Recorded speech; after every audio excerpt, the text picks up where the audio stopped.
The night my own son hit me, leaving me bleeding on the kitchen floor over a bowl of unsalted soup, I thought I'd hit rock bottom. But the real horror began the next morning when he told me to cover up my bruises and smile, because his wife was coming to visit. My name is Monica, and I'm 61 years old. Last night, my own flesh and blood, my son Ethan, struck me repeatedly until I was left there on the cold kitchen tiles, wiping my own blood with an old rag. He just calmly walked away, closed his bedroom door, and fell asleep as if hitting his mother was the most normal thing in the world. This morning, I woke up in agony. My body ached. My arms were covered in bruises, and there was a cut on my lip that throbbed with every word. But the physical pain, that was nothing.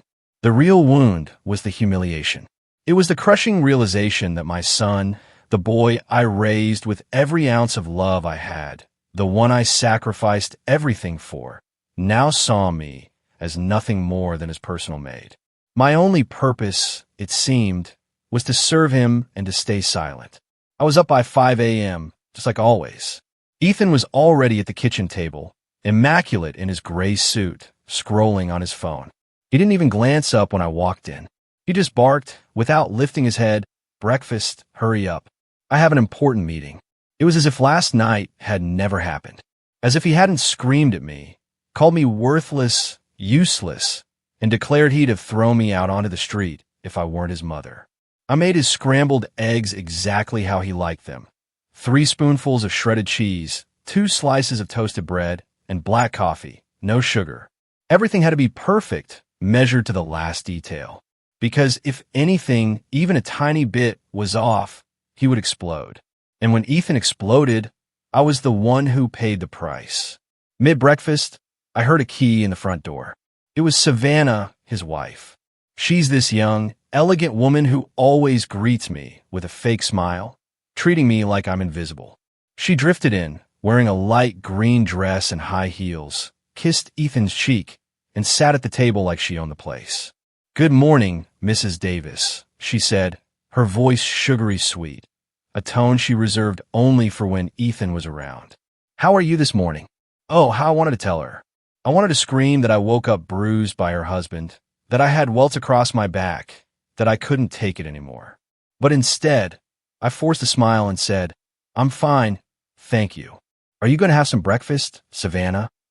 Ethan shot me a warning glance, his eyes piercing.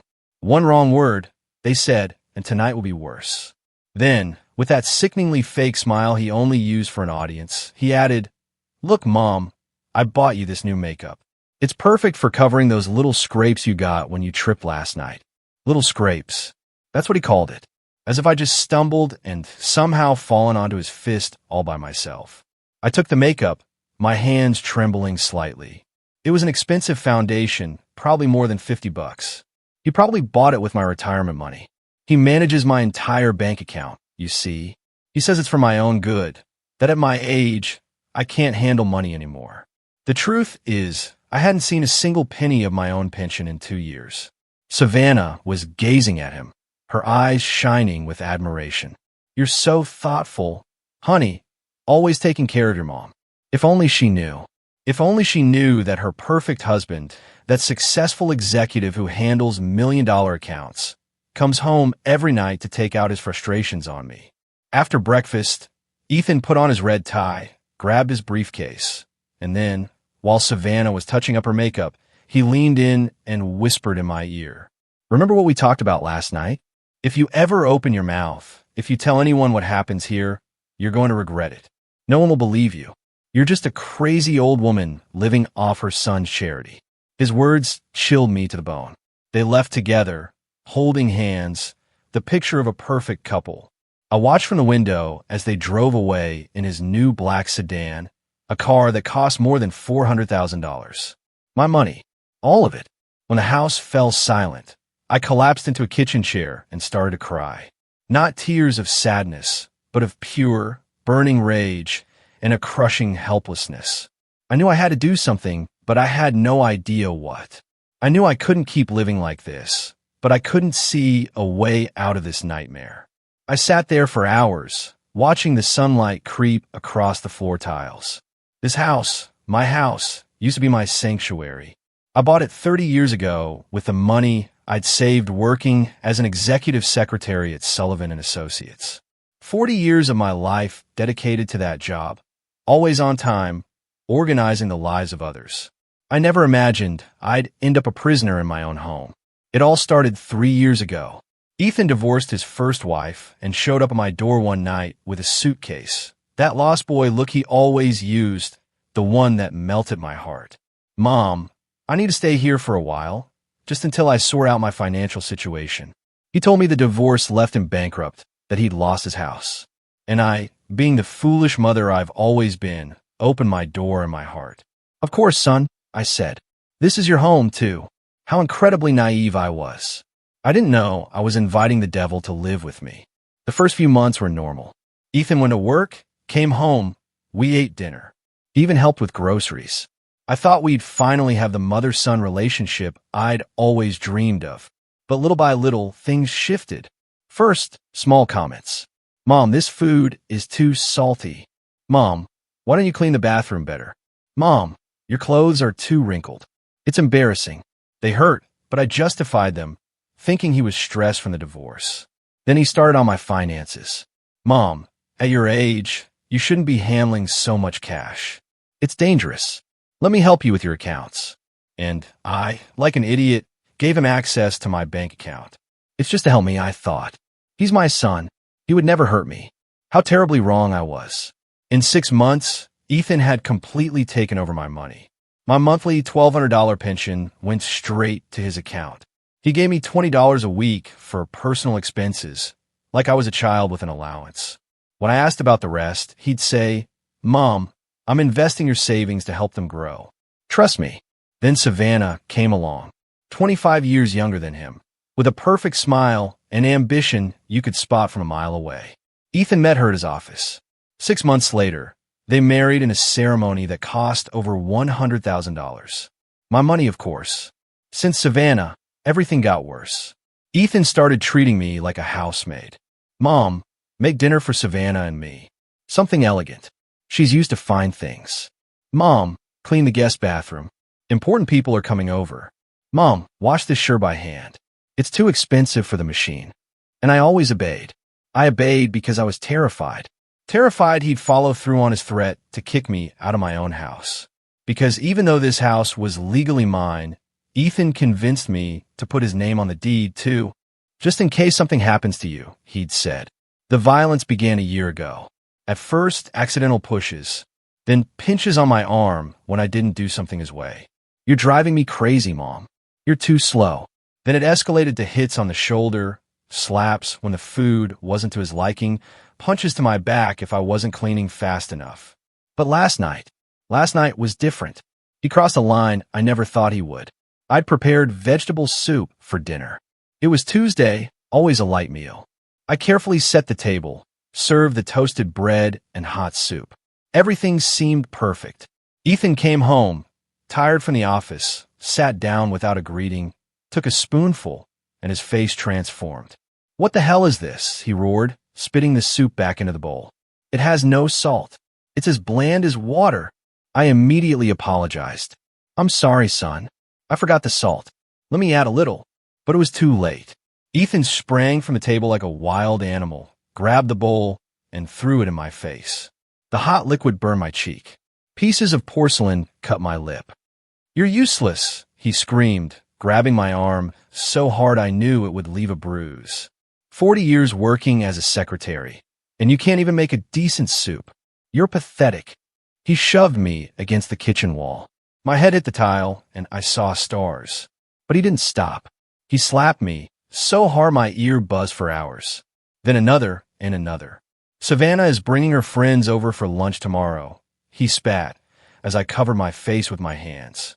I want you to prepare something special, and you'd better make sure it's perfect, because if you make me look bad, if you show even one sign of how pathetic you are, I swear to God I'll kick you out of this house. Then he calmed down, just like he always did after he hit me. He bent down, helped me up, and wiped the blood from my lip with a napkin. I'm sorry, Mom, he said in a soft voice. I just get so frustrated seeing you like this. I know you could do better. It's all for your own good, so you'll learn. and he went to sleep peacefully, as if nothing had happened. I stayed awake all night in the kitchen, cleaning up the shattered soup bowl and the broken porcelain. Every little piece I picked up felt like I was picking up the fragments of my own dignity. My lip was still bleeding, but it wasn't just physical pain I felt anymore. It was something deeper, something darker. The realization that my own son, the person I loved most in this world, had become my tormentor. As I cleaned, I remembered how he got here. Ethan wasn't always like this. As a boy, he was sweet, affectionate. His father left us when he was 8, and from then on, it was just him and me against the world. I worked double shifts for years, giving him everything. The best private school, designer clothes, piano lessons, English lessons, anything he asked for. Maybe that was my mistake. Maybe I spoiled him so much he never learned the value of respect, of effort, of real love. I always gave him everything on a silver platter without asking for anything in return. And now, 35 years later, I was paying the consequences for my decisions. At dawn, I heard his footsteps. My heart pounded, as it always did when he was near. It's incredible how a person can live in a constant state of alert in their own home. He came into the kitchen, already in his black suit, checking his phone. This time, he didn't even ask for breakfast. He just sat and waited for me to serve it. I prepared his scrambled eggs, his black coffee, his toast, all in absolute silence. He ate, answering emails, as if I were invisible. At 7:30, Savannah arrived. She was in a tight yellow dress and high heels that echoed like hammer blows. Radiant as always. I wondered if she ever even heard Ethan's raised voice. "Good morning, Mrs. Davis," she said with that plastic smile. "How are you feeling today?" "Fine, thank you." I lied as always. "Are you going to have some breakfast?" "Just a coffee, please," she said, a light one with artificial sweetener. As I served her coffee, I noticed her observing me out of the corner of her eye. Her gaze lingered on my swollen lip, on the bruise peeking from my collar. For a moment, I thought she might say something, might ask what happened. But instead, she simply looked away, back to her phone. Ethan finished his breakfast and looked at me intently. "Remember what I told you last night, Mom? Savannah is bringing 3 friends over for lunch. I want you to prepare something special. Seafood pasta, Caesar salad, desserts, and buy some white wine. The good stuff, not that cheap garbage you're used to buying." He handed me 3 $20 bills, as if it were a great generosity. $60 to prepare lunch for 5 people, when he spent that much on a single shirt. "And one more thing," he added, leaning in a whisper while Savannah wasn't looking. "Put on that makeup I bought you. Cover those marks well. If any of her friends ask anything strange, if they make any comment about your appearance, you're going to regret it. Do you understand me?" I nodded, feeling my hands tremble. He smiled, kissed my forehead like the perfect son he pretended to be, and they left together. As soon as the door closed, I collapsed into a kitchen chair. $60 for an elaborate lunch? Fresh seafood alone would be $30 a pound. The good wine, another 20. How was I supposed to work miracles with so little money? But it wasn't just the money. It was the pressure of having to act normal in front of Savannah's friends, of pretending to be the happy mother-in-law of a perfect family, when the reality was I was an abused woman in my own home. I looked at myself in the bathroom mirror and hardly recognized the woman staring back. My lip was swollen and purple, a small cut at the corner of my mouth. My eyes were red and puffy from crying. The bruise on my neck was a dark stain spreading towards my collarbone. I opened the makeup Ethan had given me. It was an expensive, imported brand, the kind elegant women like Savannah used.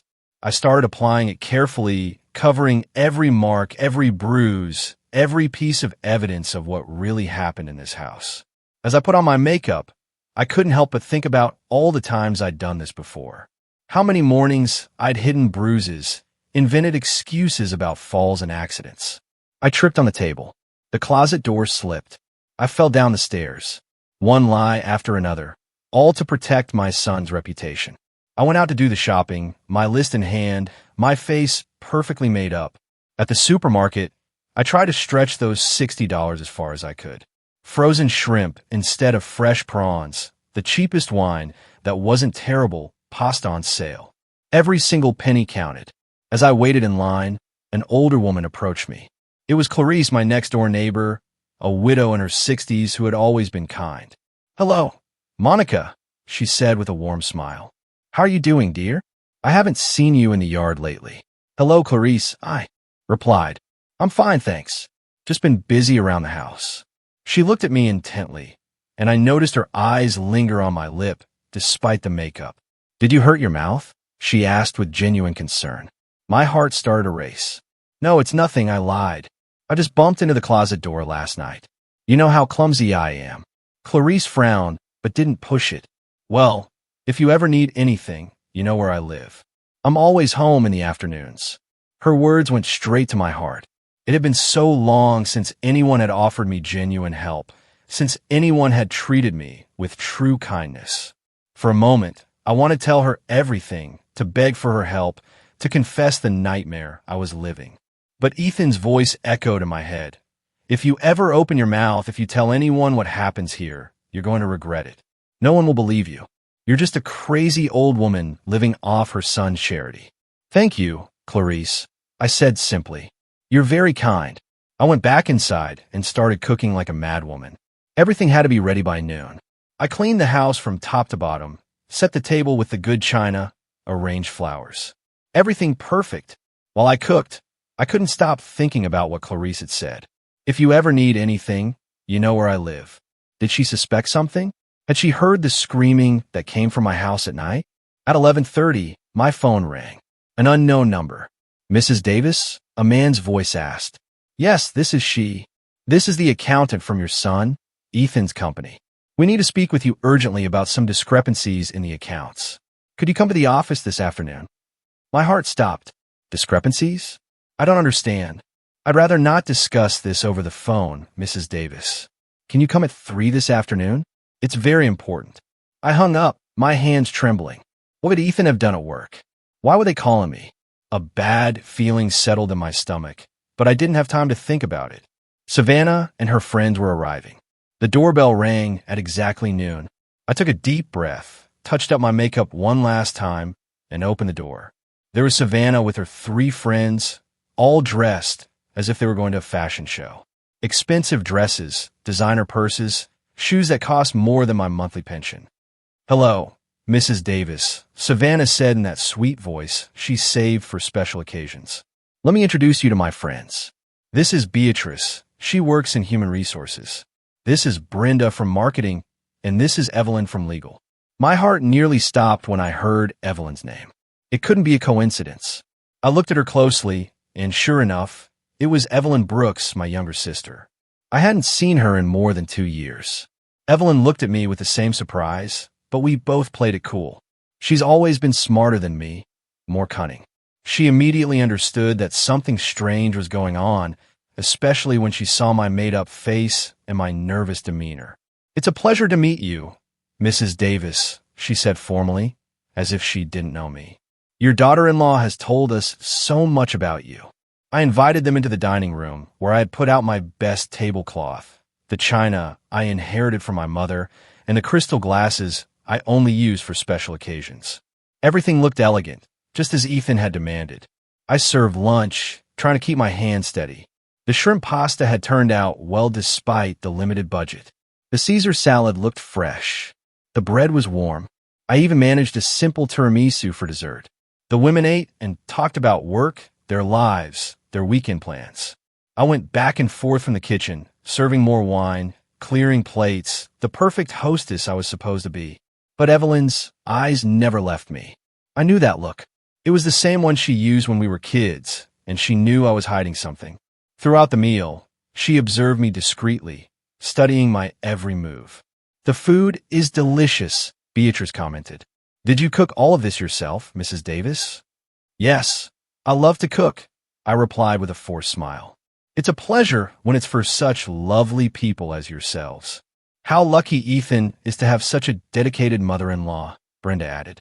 "It's hard to find women who are so devoted to the home these days." Savannah smiled proudly. "It's true. Mrs. Davis always takes care of everything. It's like having a housekeeper, but better because she does it with love." Her words stung me like daggers, but I kept my smile. A housekeeper. That's what she thought of me. Not a mother, not a person with rights and dignity, but a free servant. Evelyn cleared her throat. And what did you do before, Mrs. Davis? Were you always a homemaker? I paused, feeling a little pride for the first time in a long time. I worked for 40 years as an executive secretary at the law firm of Sullivan and Associates. I retired 3 years ago. Evelyn's eyes lit up. Sullivan and Associates was one of the most prestigious firms in the city. She had interned there during her law studies. How interesting, she exclaimed. I know that firm. They have a very good reputation.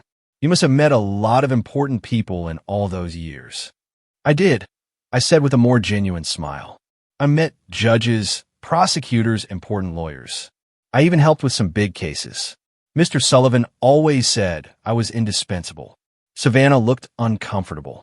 She didn't like me being the center of attention or my professional accomplishments being discussed. She quickly changed the subject. Well, but now Mrs. Davis is retired and enjoying her well-deserved rest, she said with that fake smile. Ethan takes care of everything. Her finances, her needs. He's such a responsible son. Evelyn looked at me intently when Savannah said that.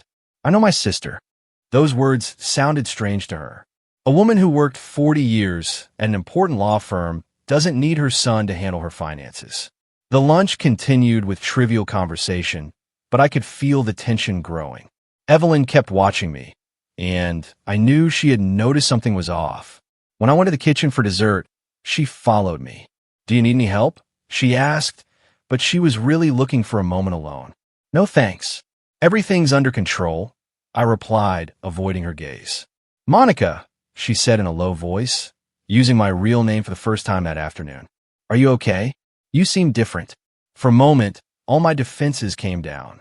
I wanted to hug her, tell her everything, beg her to help me. But at that moment, I heard Ethan's keys in the front door. He was home early. Everything's fine, Evelyn, I said quickly. I'm just a little tired. Ethan came into the dining room, his perfect smile in place.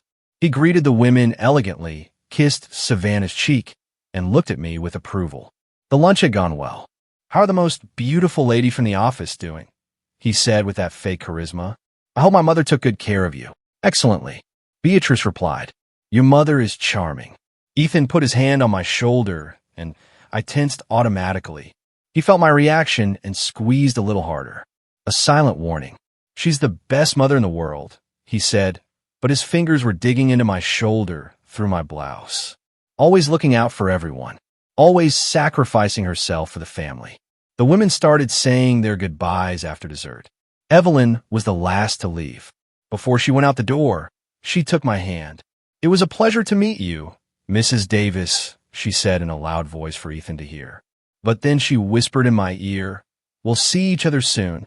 When they were all gone, Ethan closed the door, and his expression changed completely. The mask of the perfect son disappeared, and he was the monster again. You did well, he said coldly. For once, you didn't embarrass me. It wasn't a compliment. It was a confirmation that I had fulfilled my duties as a servant. As I was picking up the dishes, he went to his room to change. But before he left, he reminded me, by the way, the technician is coming tomorrow to check your computer. He says you've been browsing some strange websites. My blood ran cold. I didn't have my own computer. I only used his when I needed to, and the only strange things I'd looked up lately were websites about domestic abuse, shelters for battered women, and helplines. He knew. He knew I had been looking for information. He knew I was considering asking for help. Just then, my phone rang. It was the accountant from Ethan's company again. Mrs. Davis, can you come in at 3 this afternoon? It's urgent. I looked at the clock. It was 2:15. Ethan was in his room, probably taking a nap. This was my chance. Yes, I said in a low voice. I'll be there. I grabbed my keys, my purse, and quietly left the house. I didn't know what was waiting for me at that office, but I had a feeling my life was about to change forever. As I walked toward the bus stop, I remembered Evelyn's words. We'll see each other soon. My sister had noticed something, and for the first time in a long time, I felt a small spark of hope. The office building where Ethan worked was one of those modern downtown skyscrapers, all glass and steel, commanding respect. I'd never been there. For all these years, my son had kept his work life completely separate from me, as if it were a secret I shouldn't know. I went up to the 18th floor, where Northern Business Corporation had its offices. The receptionist, a young woman with a professional smile, directed me to the accountant's office. My heart was beating so fast, I thought everyone would hear it. Mrs. Davis, a man in his 50s, with glasses and a formal suit, greeted me. I'm Adrian Castillo, the general accountant for the company. Thank you for coming so quickly. I sat in front of his desk, trying to seem calm, though I was trembling inside. His eyes held a seriousness that made me even more nervous. Ma'am, I need to ask you some questions about your bank account, he began, opening a folder full of documents, specifically about some movements we've detected in the last few months. I don't understand, I said with a trembling voice. What does my account have to do with the company? Adrian looked at me with a mix of pity and concern. Mrs. Davis, we have discovered that your son, Ethan, has been using company funds to make transfers to your personal bank account. Transfers that are then immediately withdrawn from your account. I felt as if I had been hit in the stomach. That can't be true. Ethan is an exemplary employee. He would never do something like that. I'm afraid he has, Adrian said, showing me a series of documents. In the last 6 months, he has diverted more than $50,000 of corporate funds. The money first appears in his personal account, but immediately after, it's transferred to the account he shares with you. My world collapsed. $50,000. My son wasn't just physically abusing me. He was using me as an unwitting accomplice in his thefts. But I didn't know anything. I said desperately, he manages my entire bank account. I don't authorize any transfers. We know, Adrian said gently. That's why I called you before proceeding legally. We need you to file a formal complaint for the misuse of your bank account. It's the only way to clear your name in this matter. I felt nauseous. Not only was I a victim of domestic violence, but now I was a victim of financial fraud. And worst of all, my own son had turned me into his accomplice without my knowledge. What will happen to Ethan? I asked, though I already knew the answer. If you file the complaint, he will be arrested for corporate fund embezzlement and fraudulent use of bank accounts. These are serious crimes that can lead to between 5 and 10 years in prison. I left that office in a state of total shock. I walked the downtown streets for hours, with no direction, trying to process all the information. My son was a thief, a criminal, and I had been his tool without even knowing it. When I finally got home, it was 6 in the evening. Ethan was in the living room. He looked at me with that expression of superiority he always used. Where have you been? He asked in an accusatory tone. I got home from work, and you weren't here. The house was a mess after lunch. For the first time in years, I looked him directly in the eyes without lowering my gaze. I was at your office. His expression changed immediately.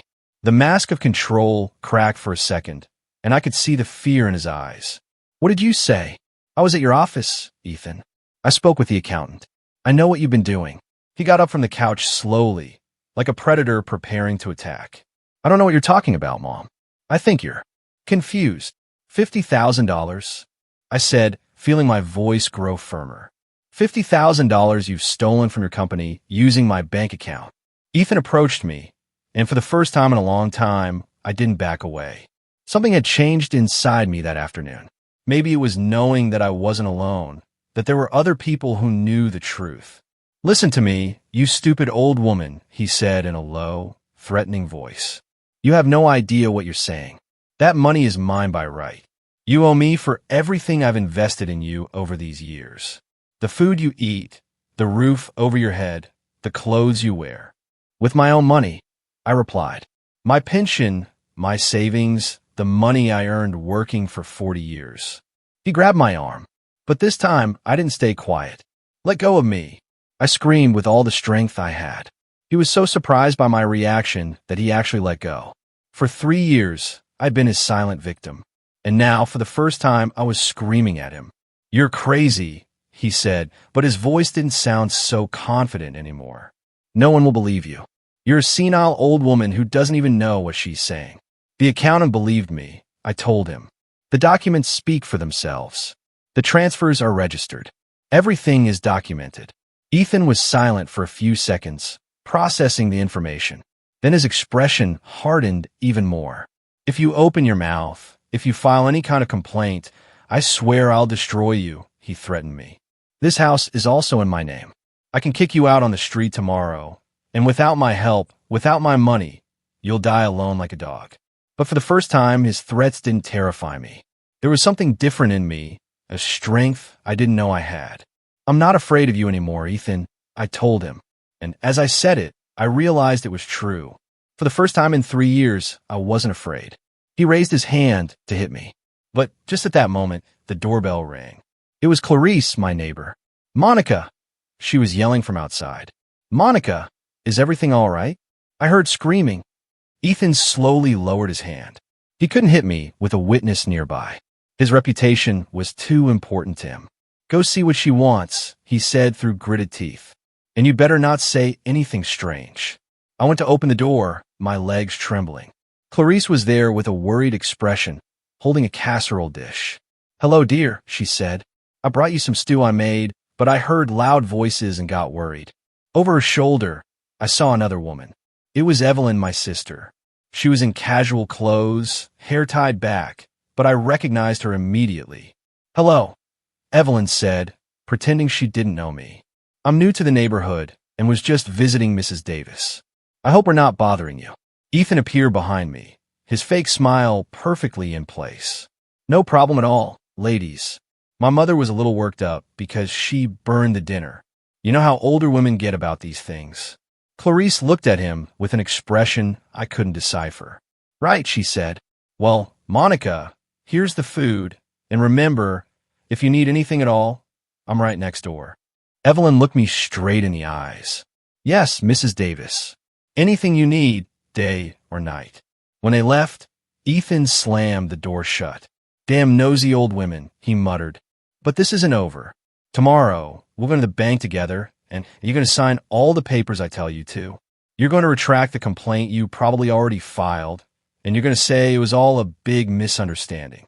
No, I said simply. What do you mean, no? I'm not going to sign anything. I'm not going to retract any complaint, and I'm not going to be an accomplice in your thefts anymore.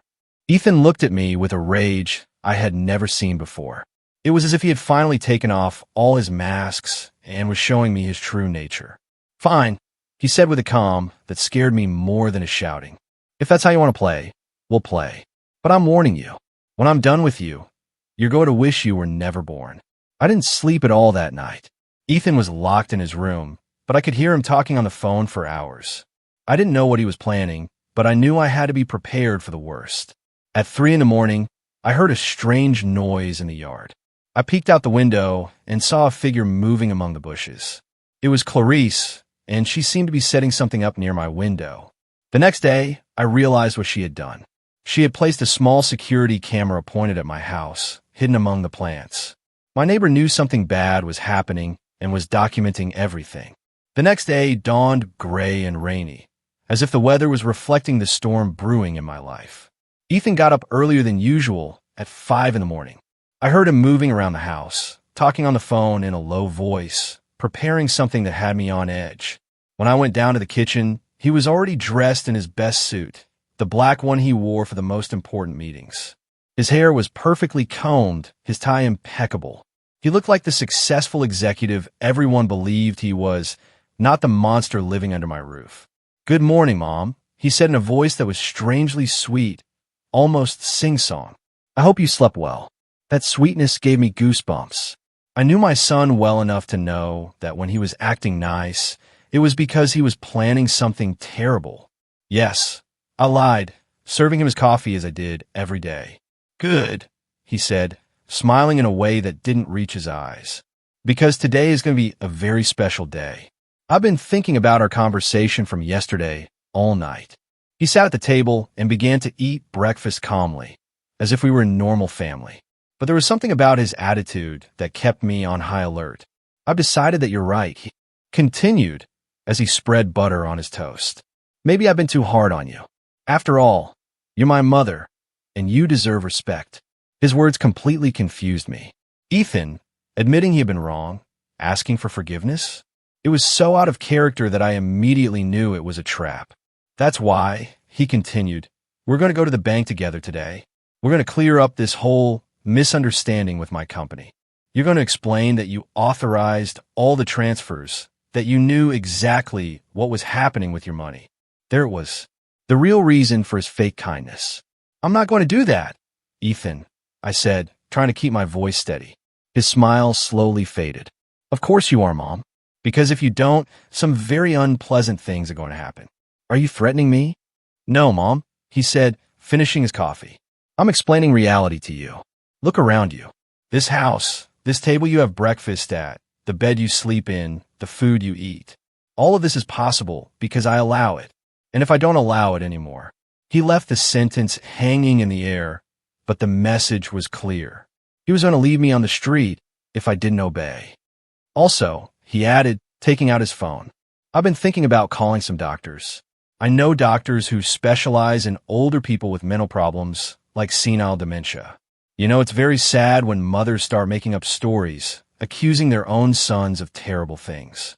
I felt my blood run cold. Not only was he threatening to kick me out of the house, but to have me declared insane, incompetent, so that no one would believe my testimony. There are several witnesses who can confirm your deteriorated mental state. He continued with that cold, calculating voice. Savannah, for example, I just told her yesterday how confused you've been lately. The friends who came to lunch also noticed something strange about you. It was a lie, but he was so convincing that for a moment I doubted my own sanity. That's how his manipulation worked. He made me doubt everything, even my own perception of reality. So, we're going to the bank at 10 o'clock, he said, getting up from the table. You're going to put on your best dress. You're going to get all fixed up, and you're going to smile while you sign all the papers they put in front of you. Understand? I didn't answer him. I just started collecting the breakfast dishes, trying to buy myself some time to think. I'm talking to you, he shouted, and all trace of his fake kindness disappeared. Understood? Understood. Understood. I mumbled, hating myself for being such a coward.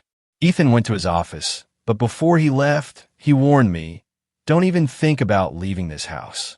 Don't even think about talking on the phone with anyone. I'll be back at 9:30 to take you to the bank.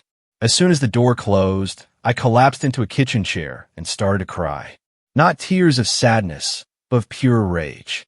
Rage against him, but most of all, rage against myself for letting things get to this point. I stayed that way for a few minutes until I heard a soft knock at the back door. It was Clarice, with an urgent look on her face. Monica, open up fast, she whispered through the glass. It's important. I opened the door, and she quickly came in, looking all around to make sure we were alone. I heard everything, she told me without preamble. I have the camera set up near your kitchen window. I recorded your whole conversation with your son. My heart started to beat faster. Everything, she said. The threats, the blackmail, the way he talked to you. I have evidence that he's forcing you to lie about the stolen money. For the first time in days, I felt a spark of hope. What can we do with that? Clarice smiled. I have a friend who works at the DA's office. Her name is Brenda, and she specializes in domestic abuse and financial fraud cases. But I need you to come with me right now. I can't, I said, feeling fear take over again. Ethan told me not to leave the house. If he finds out, Monica, Clarice said, taking my hands. Listen to me closely. If you go to that bank today and you sign those papers, your son will be free of all charges. He'll keep stealing money, and he'll keep abusing you. But on top of that, you'll be considered a willing accomplice in his thefts. She was right. If I signed those papers, not only would I lose my dignity, but I would also become a criminal. But if I don't go, I said with a trembling voice, he'll follow through on his threats. He'll kick me out of the house. He'll say I'm crazy. He won't be able to do any of that. Clarice interrupted me. Because we're going to present the evidence before he can act. Brenda told me that with the recordings I have, they can arrest him immediately. I looked at the clock. It was 8:30. Ethan would be back in an hour. Are you sure your friend can help me? Completely sure. But we have to go now, Monica. It's our only chance. I made a decision that would change my life forever. I went to my room, grabbed my purse with my most important documents, and left that house with Clarice. As we walked to her car, I felt something I hadn't felt in 3 years. Courage. For the first time, I was taking control of my own life. The district attorney's office was a typical government building, long corridors and small offices. Brenda turned out to be a woman in her 40s with an intelligent gaze and a way of speaking that inspired confidence. "Mrs. Davis," she said after reviewing the recordings Clarice had brought, "what your son is doing constitutes multiple crimes: domestic abuse, financial fraud, blackmail, and attempted obstruction of justice." "What does that mean?" I asked. "It means we can arrest him today," Brenda replied. "But I need you to file a formal complaint for all these crimes. Are you willing to do that?" I looked at the clock. It was 9:15. In 15 minutes, Ethan would be arriving home to take me to the bank. When he realized I wasn't there, his rage would be uncontrollable. "Yes," I said, feeling my voice grow firmer. "I'm ready to file the complaint." Brenda smiled. "Perfect. While you fill out the papers, I'll coordinate with the police to have them go and arrest your son. Do you know where he's right now?" "He should be arriving at my house," I said. "He said he'd pick me up at 9:30. "Even better," Brenda said, grabbing her phone. "It's easier to arrest him at a known location." While I was filling out the complaint forms, Brenda coordinated with the police. Clarice stayed with me the whole time, holding my hand, giving me strength. "Are you sure about this, Monica?" she asked me. "Once we sign these papers, there's no turning back." "I've never been more sure of anything in my life," I replied. At 10:30, Brenda's phone rang. It was the police confirming that they had arrested Ethan at my house. They found him screaming like a madman, breaking things and looking for me all over the house. "He's in custody," Brenda told me. "The charges are serious. It's very likely he won't be able to get bail." I felt as if a 1,000-pound weight had been lifted from my shoulders. For the first time in 3 years, I knew I was going to sleep without fear. When we got back to my house that afternoon, the place looked like a battlefield. Ethan had destroyed practically everything in his path before the police arrested him. The couch cushions were torn. There were broken dishes all over the kitchen floor, and the family photos that hung on the walls were in pieces. "My God," Clarice whispered, looking at the destruction. "How could he do all this in such a short time?" I knew the answer. I knew the blind fury of Ethan when things didn't go his way. I had seen that rage before, but never directed at inanimate objects. Usually, I was the target of his anger. Brenda, who had come with us to document the damage, was taking photos of everything. "This will serve as additional evidence of his violent behavior," she explained. "Destruction of property during an episode of rage. The judge will see exactly what kind of person your son is." While we were cleaning up the broken glass and picking up the pieces of my former life, my phone started ringing insistently. It was an unknown number. "Don't answer it," Brenda warned me. "It's probably him calling from jail. Let it go to voicemail." Indeed, when I checked the messages, it was Ethan's voice, but it sounded completely different. It was no longer the threatening monster from morning. It was the scared child he pretended to be when he wanted to manipulate me. "Mom," his voice said, breaking in the recording. "Mom, please come get me out of here. It was all a misunderstanding. I never meant to hurt you. You know I love you. You're the most important thing in my life. Please, Mom, don't let me rot in this jail. I'm your son, your only son." He had left 5 similar messages, each one more desperate than the last. In the last one, he was even crying. "It's part of his manipulation strategy," Brenda explained to me. "First, violence and threats, now victimhood and guilt. It's a typical pattern in abusers." Even though I rationally understood what was happening, hearing my son cry broke my heart. For 35 years, he had been my baby, my reason for living. It was hard to separate the monster he had become from the boy he once was. "Are you okay?" Clarice asked, noticing my expression. "It's complicated," I admitted. "I know I did the right thing, but he's still my son." That night, Clarice insisted that I stay at her house. "Your house isn't safe right now," she told me. "Ethan has friends, and maybe even Savannah. Someone might come looking for revenge." She was right. In the voicemails, Ethan had mentioned that Savannah was handling things from the outside. I didn't know exactly what that meant, but I was afraid to find out. Clarice's house was small but cozy. It had a guest room with a twin bed and a small desk. "It was my daughter's room before she got married," she explained. "Now it's yours for as long as you need it." For the first time in 3 years, I went to bed without fear. I didn't have to worry about Ethan's footsteps in the hallway, his late night screaming, or waking up to punches. It was a strange, almost unsettling feeling. Peace can also be scary when you're not used to it. The next day, Brenda called me early with news. Ethan's bail hearing is today at 2 in the afternoon, she informed me. The judge will decide if he can be released from jail while he waits for his trial. What are the chances he'll be released? I asked, feeling fear return. With the evidence we have, very slim, but I need you to come and testify at the hearing. Your testimony will be crucial for the judge to understand the danger he poses. The hearing was in a small courtroom. Ethan was sitting at the defense table, wearing an orange jumpsuit. When he saw me come in, his expression changed completely. He was no longer the repentant child from the voicemails. He was pure, contained rage. Savannah was sitting in the public benches, elegantly dressed as always, but she looked haggard, as if she hadn't slept in days. When our eyes met, I saw something in her eyes that surprised me. Shame. The judge was an older man in his 60s with a serious but fair look. He reviewed all the documents before beginning. Mrs. Davis, he said to me when it was my turn to testify, tell me in your own words what you have been living through in your home for the last few years. I took a deep breath and began to speak. I told them about the beatings, about the control over my money, about the threats, about the constant humiliation. My voice broke at times, but I kept talking. When I mentioned the $50,000 he stole, I saw Ethan tense up in his seat. His lawyer, a young man in an expensive suit, tried to object constantly, but the judge silenced him. And what did your son tell you yesterday morning regarding your testimony? The judge asked. He threatened to have me declared mentally incompetent if I didn't lie for him. He told me he would kick me out on the street and that I would be left with nothing. The judge reviewed the recordings Clarice had made.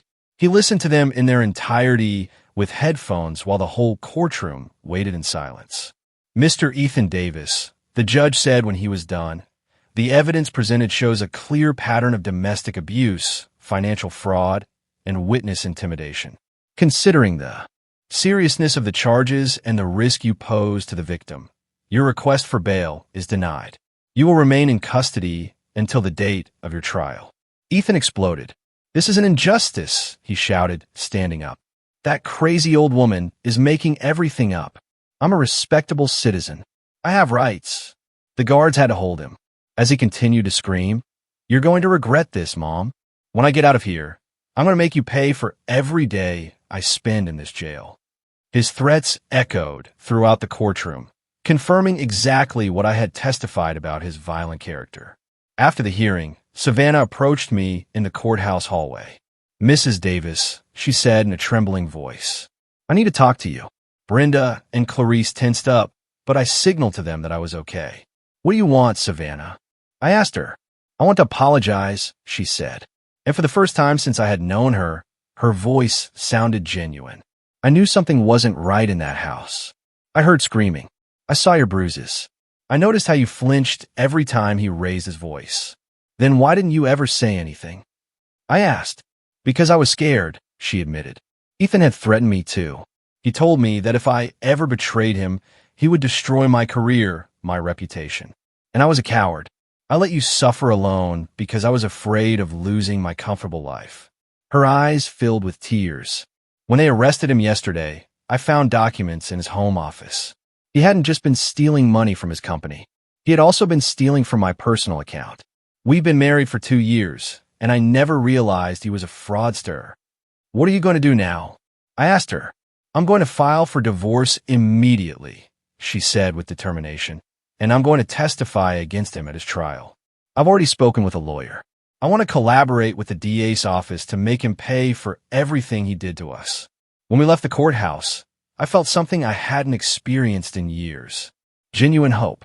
Not only had I managed to escape from my son, but now I had allies in my fight for justice. That afternoon, as we walked back to Clarice's house, Brenda gave me more good news. The company where Ethan worked wants to reach an agreement, she informed me. They're willing to not press additional charges against you if you cooperate by returning the stolen money. Also, as an acknowledgement that you were a victim of fraud, they're going to pay you a compensation of $20,000. It was more money than I had had available in the last 3 years. What about my house? I asked. Ethan said it was in his name to— We checked the documents, Brenda said, smiling. Your son lied. The deed is still only in your name. He forged some papers, but legally, the house is completely yours. For the first time in a long time, I started to see a possible future. A future where I could live without fear, where I could make my own decisions, where I could be the owner of my own life. But I also knew that Ethan wasn't going to give up easily. His threats at the hearing had been clear. This war was just beginning. If you're still listening, I truly appreciate it. Stories like mine aren't easy to share, but I believe they need to be heard. So, if you haven't already, please consider subscribing. There are more truths waiting to be told. 3 weeks after Ethan's arrest, my life had completely changed, but not in the way I expected. Although I was physically safe at Clarice's house, psychologically, I was still his prisoner. I had developed a constant paranoia that kept me awake most nights. Every noise made me jump. Every car that stopped in front of the house made me run to the window. Every unknown phone call gave me a panic attack. Brenda had explained that it was normal. After years of abuse, the fear doesn't disappear overnight. It's post-traumatic stress disorder, she had told me. Your mind and body are used to living in a constant state of alert. It's going to take time to heal. But there was more than just simple trauma. Ethan had managed to get messages to me from jail. Messages that chilled me to the bone. The first one came through a different lawyer, one who wasn't his official representative. It was a handwritten letter in the handwriting I knew so well. Dear Mom, it said, I hope you're enjoying your little victory. I hope you feel very brave for betraying me. But I want you to know something. This isn't over. I know things about you that no one else knows. Secrets you kept for 40 years working at that law firm. Things that could ruin not only your reputation, but your freedom. My heart stopped when I read those lines. What secrets? During my 40 years as a secretary at Sullivan & Associates, I had handled confidential information, of course, but I had never done anything illegal. Remember the case of Williams versus the state? Mom? The one from 15 years ago? I found the documents you hid, the ones you altered to help Mr. Sullivan win that multi-million-dollar case. Documents that, if they come to light, could send you to prison for obstruction of justice. My hands started to tremble violently. I vaguely remembered the Williams case. It had been a difficult case where the firm represented a pharmaceutical company accused of concealing fatal side effects of a medication. Mr. Sullivan had asked me to organize some documents to remove certain memos that could hurt his client. I had thought it was normal, that it was part of my job as a secretary. I never fully understood the legal implications of what I had done. But Ethan was right. I had technically altered evidence in a court case. I have copies of everything, Mom. And if you don't drop the charges against me, if you don't come and publicly apologize for your lies, those documents are going to end up in the DA's hands. Imagine the headlines. 61-year-old secretary arrested for complicity in covering up drug deaths. The rest of the letter detailed exactly how he was going to destroy my life if I didn't obey. He had media contacts. He knew journalists who would pay well for a story of judicial corruption. My photo would be in all the newspapers. My name would be forever associated with the scandal. When Clarice found me crying with the letter in my hands, she immediately called Brenda. This is clear blackmail, Brenda said after reading the letter. But we need to know if his threats have any basis. What exactly do you remember about the Williams case? I told her everything, including the instructions Mr. Sullivan had given me about reorganizing the documents. Did you know that what you were doing could be illegal? She asked me. No, I said honestly. I was just following orders. Mr. Sullivan told me it was normal procedure to protect client confidentiality. Brenda sighed. Legally, ignorance is no excuse. If you really altered evidence, even if it was without criminal intent, you technically did commit a crime. My world collapsed all over again. Just when I thought I had escaped from Ethan's clutches, he found another way to control me. What do? I asked desperately. If I drop the charges, he gets out, and he'll kill me. If I don't, I go to jail for something I did 15 years ago without knowing it was illegal. First, calm down, Brenda told me. Second, we're going to investigate exactly what documents your son has and how he got them. And third, we're going. to look for ways to minimize the legal damage if it turns out there really is evidence against you. The next few days were a legal investigation nightmare. Brenda worked with a team of lawyers specializing in old cases to review the entire Williams case file. Meanwhile, I lived in a constant state of terror, waiting for them to come and arrest me at any moment. Clarice was my salvation during those dark weeks. Not only did she give me refuge in her home, but she became the sister I never had. Every night, she would sit with me while I cried, make me chamomile tea to help me sleep, and constantly remind me that I wasn't alone. No matter what happens, she would tell me, "We're going to face it together. You're no longer that scared woman who lived under her son's terrorism." But I felt exactly like that scared woman. Ethan had achieved what he wanted. He had returned me to the state of fear and hopelessness that had been my life for 3 years. A week later, the second letter arrived, even colder than the first. "I see you haven't learned your lesson, Mom. I see you still think you could defy me. That's fine. Now, everyone is going to find out what kind of person you really are." Along with the letter, there was an envelope with photographs of documents, indeed, internal memos from the firm of Sullivan & Associates with my handwriting on them, where I had written notes in the margins, dates that had been altered, and pages that were missing from original files. "These photos are going to be in the newspaper tomorrow night if you don't come and visit me in jail before Friday. You'll come alone, without lawyers, without witnesses, and you'll bring a signed letter asking to drop all the charges against me, because it was all a big misunderstanding caused by your mental deterioration." My mental deterioration. That accusation that chilled my blood all over again. "If you don't come, not only will these photos be in the newspapers, but you'll also see the recordings." Recordings? What recordings? Did you think I didn't know you had cameras installed in the house, Mom? Did you think I was that stupid? I have recordings, too. Recordings of you accepting cash from clients at the firm. Money you never reported as income. Tax evasion, Mom. Another 15 years in prison. This time, it wasn't just blackmail. It was all-out psychological warfare. Ethan had been preparing for this situation for months, maybe years. He had collected evidence, planned every move, anticipated my rebellion. When Brenda read the second letter, her expression became very serious. "Monica, I need you to tell me the complete truth about your time at the firm, anything you might have done, any irregular situation, any money you received outside of your salary." I told her about the cash Christmas bonuses that Mr. Sullivan gave me every year, money I never declared because I thought they were personal gifts. I told her about the times when grateful clients had given me cash tips for special services. Money I also never reported because I didn't know I had to. "In total," she asked, "how much money are we talking about over 40 years? Maybe $1,000, I said with shame. Brenda quickly calculated. With interest and penalties, we'd be looking at a tax debt of about $40,000. But the most serious thing was that it was technically tax evasion. My son had built a perfect trap. If I reported him, he would destroy me with evidence of my own mistakes. If I didn't report him, he would remain free to abuse me and steal money. "There's a third option," Brenda said, after thinking for a long time. "An option neither of you will expect. We get ahead of him. We voluntarily confess all your mistakes before he can use them as blackmail. And we use that confession to show that your son is a master manipulator who exerts psychological control over his victims, even from jail." It was a risky gamble.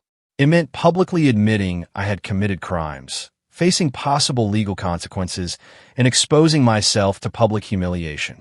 But it also meant taking away Ethan's main weapon, my secret. "If we do this," Brenda continued, "your son loses all his power over you. He can no longer blackmail you because there's nothing left to hide." I looked out the window of my house, which remained empty and shattered across the street.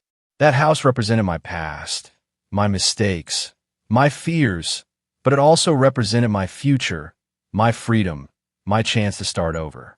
"Let's do it," I finally told her. "I'm tired of living in fear. I'm tired of my son controlling my life from a jail cell." Brenda smiled. "Tomorrow we're going to give Ethan the surprise of his life." The day we decided to fight back arrived faster than I expected. Brenda had organized a press conference for 2 in the afternoon where I would voluntarily confess all my past mistakes before Ethan could use them against me. It was a risky strategy, but it was our only chance to regain control of the situation. That morning, I woke up with a mental clarity I hadn't felt in years. For the first time since Ethan's arrest, I wasn't afraid. I had made a decision that would change my life forever. And strangely, I felt at peace with it. Clarice helped me get ready. I put on my most serious gray dress, the one I use for formal occasions when I worked at the firm. I put on a little bit of makeup, just enough not to look haggard, but without trying to hide who I really was. "Are you sure about this, Monica?" Clarice asked me for the 5th time that morning. "Once you say those words in public, there's no going back." "I'm completely sure," I replied, surprised by the firmness of my own voice. For 3 years, I lived as a prisoner in my own home out of fear of the consequences. I'm not going to remain a prisoner of my past mistakes. At noon, Brenda called me with unexpected news. "Monica, something extraordinary just happened. Raphael Miller, Ethan's boss at the company, wants to talk to you before the press conference." Raphael was the man who had discovered Ethan's thefts, the same man who had turned ashen when he found out the truth. I didn't understand why he wanted to talk to me. We met in Brenda's office. Raphael was a man in his 50s with gray hair and a presence that commanded respect. When he saw me come in, he immediately rose from his seat. "Mrs. Davis," he said to me in a warm but serious voice. "First, I want to apologize. If I had supervised Ethan better, if I had paid attention to the red flags, maybe we could have prevented you from suffering so much." His words surprised me. "You had no way of knowing what was happening in my house." "Maybe not," Raphael said, sitting down in front of me. "But I did have a way of knowing that something strange was going on with the company's finances. Your son's thefts didn't start 6 months ago. They started 2 years ago." My heart stopped. 2 years. 2 years, Raphael confirmed. Small amounts at first. So small that we attributed them to accounting errors. But when we started investigating after your complaint, we discovered he had been stealing systematically for a long time. Brenda leaned forward. "How much money are we talking about in total?" $130,000, Raphael said, "which went directly to accounts he controlled, including your bank account." I felt nauseous. Not only had I been a victim of physical and psychological abuse, but I had been the unwitting tool in a massive robbery for 2 entire years. "But there's more," Raphael continued. "When Ethan was arrested, our legal department decided to investigate more deeply. We discovered he had been forging reports, manipulating contracts, and even selling the company's confidential information to competitors." "Why are you telling me this?" I asked. Raphael smiled for the first time since the conversation had started. "Because we want to offer you a job, Mrs. Davis." "A job?" During our investigation, we reviewed